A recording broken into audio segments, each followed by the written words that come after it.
Hello guys, welcome back to my channel. তোমরা সবাই কেমন আছো? আশা করি ভালো আছো। আর আমিও অনেক ভালো আছি। আর আজকে যাচ্ছি আমাদের ভাগ্নির বিয়েতে। আর এখন আমরা সকাল সকাল চলে যাচ্ছি। আমি, বুনু, তারপর এই তো ভাগ্নি আছে, আর বাকি সবাই একটু পরে আসবে। আর এদিকে আমাদের ক্যামেরাম্যানও আমাদের সাথে এখনই যাচ্ছে, আর দাদা যাচ্ছে, আর জিজু। তো চলো গিয়ে দেখা হচ্ছে।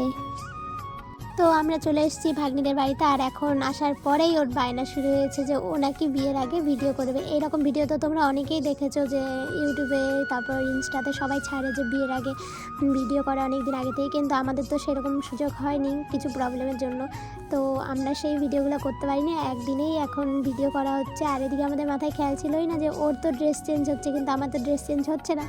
তো পরে আর কি করব, এরকম করে বানানো হয়েছিল আর এই ভিডিও করছিলাম। আর এদিকে দেখো মেয়ের কি খুশি, মানে হেসেই তাল পাচ্ছে না। কি বলবো, এই ভিডিওগুলো কে যে করেছিল, মানে আরেকটা ভাগ্নি ছিল যে প্রীতি, ও হয়তো ভিডিওগুলো করছিল। আমি ওর পায়ে আলতা পরাচ্ছিলাম, কেননা এসে দেখি কি ও আলতা টালতা কিছুই পরেনি। তো আমি আলতাটা পরিয়ে দিচ্ছিলাম। আর এদিকে আমরা হলদির জন্য কিছু ফটোশ্যুট করব। হলদি তো হয়ে গেছে, আমরা আসতে পারিনি এত আগে, কারণ বৃষ্টি ছিল সকাল থেকেই। তো আমাদের আস্তে আস্তে লেট হয়ে গেছে। তো এখন আমরা হলদির কিছু ফটোশ্যুট করে নেবো, আর ফটোশ্যুটের ভিডিও পরেই নেক্সটে আসবে। তো এখন ওকে আমি সাজাতে বসাবো, আর সাজাতে বসিয়ে দিয়েছি অলরেডি। তো চলো সাজটা দেখে নাও, তারপর কথা হচ্ছে।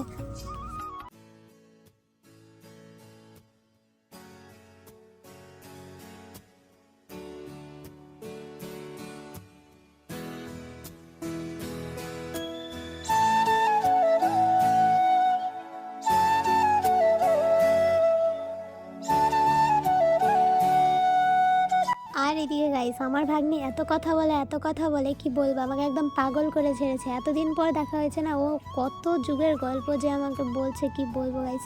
মানে লাস্টে তো আমি বাধ্য হয়ে ওকে বকা দিলাম। মানে আমি বললাম বিয়ের দিনে তোর বকা খেতে হবে, তাই তো। তো গাইস মানে এত কথা বলতেছে দেখো আমি এখনও বকা দিচ্ছি ওকে। তো চুপ করে থাকতেই পারছে না, মানে ওর পেটের মধ্যে মনে হয় কথা একদম গুড়গুড় গুড়গুড় গুড়গুড় করছে। তো চলো দেখে নাও।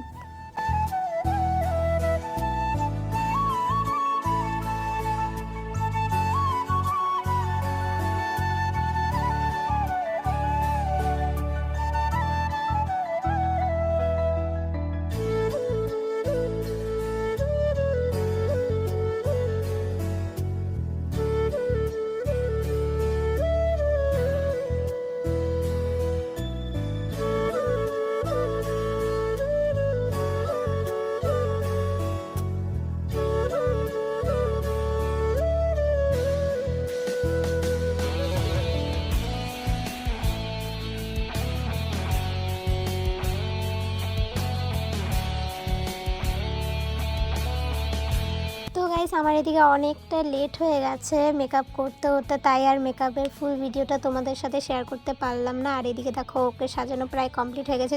চুলটাকে বান করবো, তাহলেই কমপ্লিট হয়ে যাবে।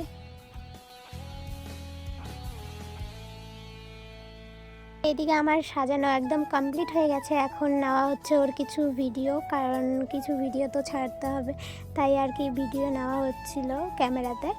আর এদিকে আমি ওকে মানে এই পোস্টটা দিচ্ছিলাম। আমার অনেক দিনের ইচ্ছে ছিল কাউকে না কাউকে করাবো, তো এদিকে ঝুমাকে দিয়ে ফার্স্ট হলো। আর দেখো গাইস, ওকে কীরকম লাগছে তোমরা অবশ্যই জানাবে। তো জানিও কীরকম সাজালাম। আর এই ফার্স্ট টাইম হয়তো আমার মনের মতো কাউকে সাজালাম, কারণ সব জায়গায় কী হয় গাইস, সব জায়গায় কাউকে সাজাতে গেলে কী হয়, সবার ব্যাপারটা শুনতে হয় যে কে কীরকম সাজবে না সাজবে। সেরকম সবাই বললে না মাথায় একটা টেনশন চলে আসে যে ওদের মতো করতে পারবো কি না পারবো। আর এখানে আমার কোনো টেনশন ছিল না, এখানে একদম টেনশন ফ্রি হয়ে আমি সাজাচ্ছিলাম। আর আমার ভাগ্নিকে আমি আমার মনের মতো করে সাজিয়েছি। তো জানি না কীরকম হয়েছে, তোমরা অবশ্যই জানিও। আর ওকে এখন নিয়ে যাচ্ছে বিয়ের ওখানে, তো বিয়েটাও দেখো। আর আমি গাইস একটু ফট করে রেডি হয়ে আসবো।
Oye,